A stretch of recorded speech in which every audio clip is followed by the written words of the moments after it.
Webster defines civil rights as the rights that every person should have regardless of his or her sex, race, or religion. I'm pretty sure the right to defend your life is on that list, wouldn't you agree? Something I've been thinking about lately is that the Constitution, our right to keep and bear arms, is listed with our other civil rights. The right to worship the God you want, the right to say what you feel, the right to be treated fairly by a court, those are all civil rights. You're born with them regardless of what the Constitution says. The Bill of Rights wasn't even going to be enumerated because the Founding Fathers saw them as natural-born rights that no one could possibly take away.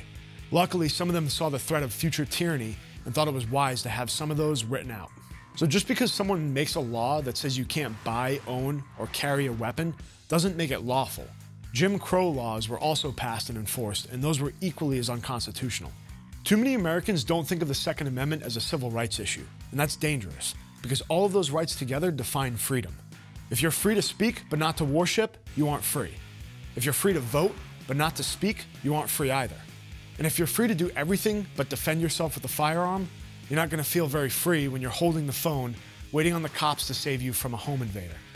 Every human being on earth is born with the right to life, liberty, and the pursuit of happiness, as well as the freedom of speech, freedom of religion, freedom of the press, and freedom to own and bear arms.